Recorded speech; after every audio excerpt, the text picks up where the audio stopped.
What is happening, guys? Sergeant Masiba here, and welcome to another video of Ask a Soldier.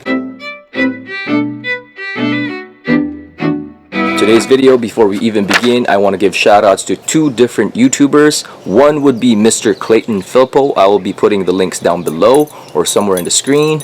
We are actually collaborating right now. Everything's in plan, everything's in motion, and hopefully it pushes through. I'm going to do a collaboration with another YouTuber though who is in the Army. I want to know a couple of questions you guys might have for me, and what questions might you have for an active duty sergeant in the Army. What I want you to do is check him out. I'll be putting the links again down below.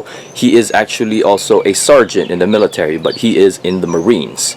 I'm an Army sergeant, he's a Marine sergeant, so we're trying to collaborate something right here, right now. So don't forget to post away your questions down below, or the link that I'll be providing you down below in the description to check out his video, and make sure you tell him that Sergeant Masiba by Archiezzle sent you. Got it? Second one would be Drip 46. I saw his latest video. He was outdoors, he was working out, and I think it's something like I should be doing it. It's really nice out here. Like, I can hear the birds chirping. I feel like I'm one with nature. It's really cold here too. It's like, I don't know what time it is right now. It's like 7 or 8 in the morning, and usually if it's a Saturday, I am asleep. You know, try to sleep in. Show you guys something here also. This is my GoPro. I'm sorry, I still don't have my floating hand grip, but I just updated and upgraded to some stuff. See, a new tripod, new camera, plus the backyard is still a mess. We are gonna be fixing that soon. But what are you doing there, Drake? Come here. Come here, Drake. Did you poop? I saw a big poop over there. You should pick it up. You got the pooper scooper over there. So yeah, basically shout out to those guys. Make sure you check them out. If you haven't, please do. Tell them Archiezzle sent you, Sergeant Masiba sent you.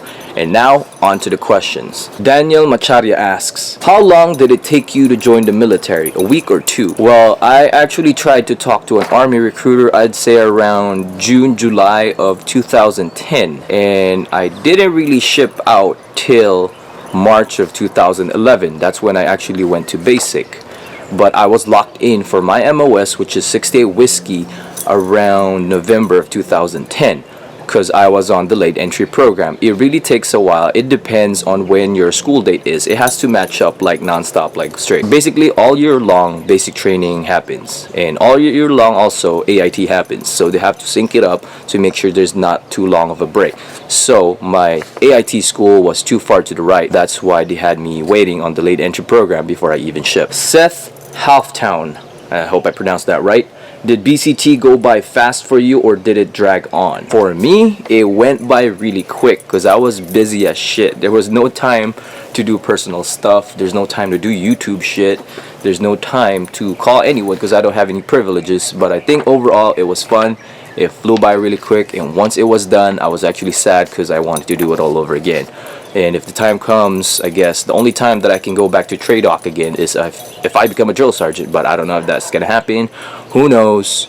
But that would be a great idea, right? That would be something really cool, something different. Christian Ambrosio asks, hey Archie, I just read an article about the Army wanting to extend basic training. What do you think? I think personally, it's not really my call. You know, I'm like at the lowest level. I'm just an E5. All the decisions are gonna be made way up high, like up in the sky, like something I can't even reach. It's not my level. But my opinion about it, I think it's good in a way, because everything's changing. The Army's changing, the world is changing, everything is changing. We have to like adapt to what's happening right now currently. And I can put like my survey answers or whatever input they wanna get from us lower enlisted, but ultimately it's still the higher up who will decide. But I think it's good. I think hopefully it gets more focused on what really needs to be learned, instead of just sitting there listening to PowerPoints, things that we don't really need. But then again, the warfare is changing, the whole situation is changing for everything basically in general. So my opinion about that is, I guess it's a go. Longer the better, so they have more time to learn. Wolf FX asks, hey Sergeant, what's the ASVAB score needed to pass infantry or combat engineer? First things first, if you're taking the ASVAB, make sure you score as high as possible as you can. Don't even think about the bare minimum. I don't even remember from the top of my head, and to be honest, I don't really know, because I don't want to throw a random bullshit number and it's not true. So let's say you want to be a medic, just an example again, it's not true. Let's say the passing score for the ASVAB is 50. try to aim for 90 so you have more options. Don't just single out one thing. You know what I'm saying? If you're gonna aim for something, aim high. I know that's fucking Air Force, right? I don't even have any Air Force buddies, but what I'm trying to say is just aim high. Don't aim low. Don't just get the bare minimum. Always strive for the better. Okay? Lil BA asks, what do you do if you get really bad cramps during basic training? Will they let you take a break? No, they won't let you take a break unless it's a serious medical issue, a medical emergency that they have to evac you from training and then send you to the hospital, to the ER, wherever you need to go. But if it's for cramps, just move on, just soldier on, just chug on, just go forward, just suck it up, basically. But if you really need help, there's always someone on standby, a medical personnel that can help you out. Because you don't want to die, you don't want to get hurt in basic training or in any other training. But if I were you, I wouldn't stop, because I had that issue before and I didn't stop. I probably slowed down, but I never ever stopped, because that's not just me. That's just not me, you know? Michi08 asks, Archie, I have 8 months to go before I ship out. That's actually a pretty long depth. That's a really long delayed entry program, so you have a lot of time to do whatever you need to do. Any tips or workout programs before you ship? Or how about diet? Basically, here's the thing. When you go, as of right now, this is the PT standards. Push-ups, sit-ups, and run. As of right now, I know there's like plans on changing everything. So make sure you focus on those things. If you want to do extra, even better. And diet, just start eating healthy. Cut out fast food, cut out the crap. Sleep early. Basically, live healthy. There's a lot of YouTube channels about that. There's a lot of articles about that. You can hire trainers on how to work out properly. You can also talk to nutritionists to how to actually have a diet that works out for you, for your type of body. So basically, 8 months is a long time. So I'll take advantage of that and do everything that I need to do, not just physically, not just preparing for basic, but maybe preparing for financial stuff. Like if you have a car payment, if you have a payment for something, make a plan. Liam Pollard asks, what are the rules on keeping personal firearms? What are the rules on sporting guns like paintball or airsoft? What are the rules in it in the barracks, or how are the barracks after graduation? I can't really answer about airsoft and sporting guns like that, because I've never encountered anyone and I never really asked or came across any situations like that. But for firearms here in my post, here in Fort Hood, if you live on post, you have to register that at the headquarters. Basically garrison, you have to register that firearms, you have to do a lot of paperwork, and then your commander has to allow personally owned weapons in the company's arms room, and that weapon will be locked in the arms room. And when you have to take it out, you have to notify your chain of command immediately ahead of time, so there's going to be no delay if you're trying to go to a civilian range on the weekends. Have it set up, have it planned so you can draw it, fire the weapons, turn it back in, because that's where it stays. Because you can't have POWs, personally owned weapons, on post here.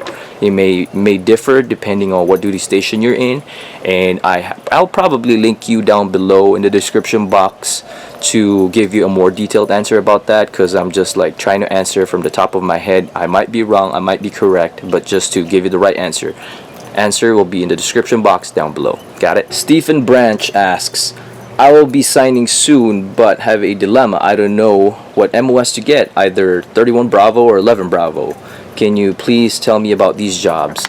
I haven't really worked with any MPs, but they are basically police, cops on post. I see them a lot pulling over people for overspeeding or any traffic violation, or if there's a call for domestic abuse, domestic violence or such. But they're basically cops or police on post. That's all I know. They pull security when they're deployed. And I think related to 31 Bravos, I think it's really interesting, is 31 Kilo, which is dog handler. I would love to do that, but I don't know if it's gonna happen. But I would suggest doing that, because that's pretty cool. And about 11 Bravos, they're straight up badasses. That's all I'm gonna say. They're pretty strong. They actually go into front lines. They do all this shit. And I worked with them. I covered a range, or I also went to the field one time with a lot of infantry people.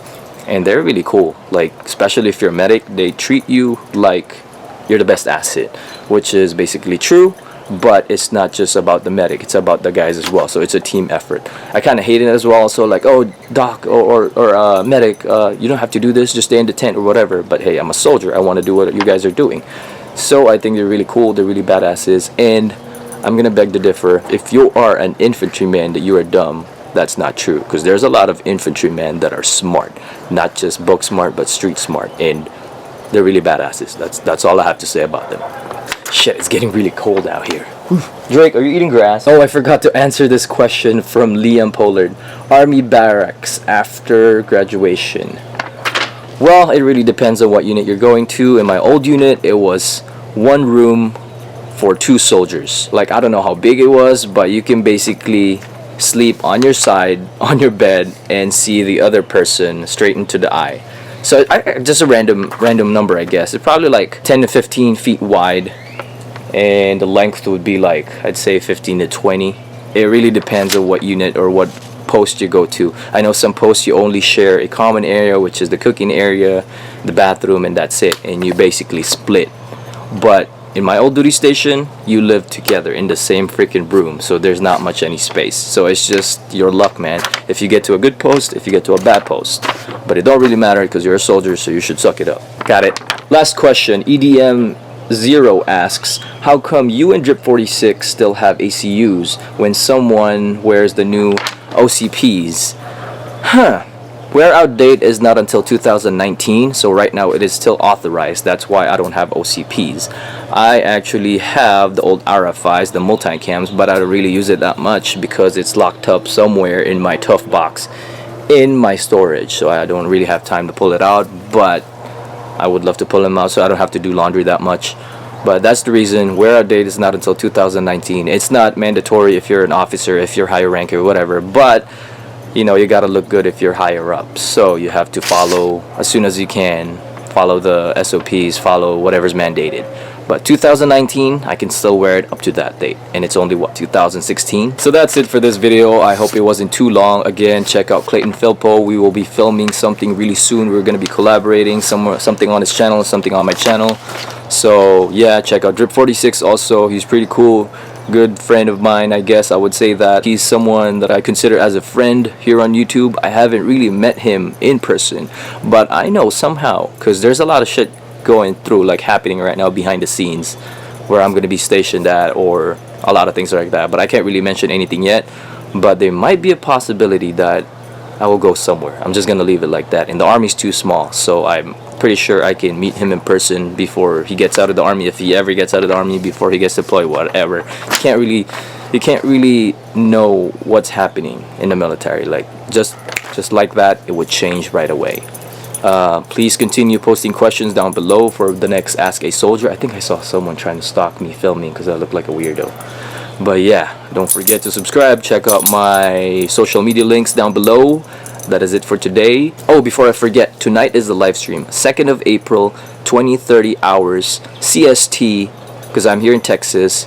It's gonna be on my YouTube page, youtube.com/Archiezzle. Check it out, hang out with me, ask any questions. We'll just have fun and chillax. That is it for today. Sarmasi, bye out.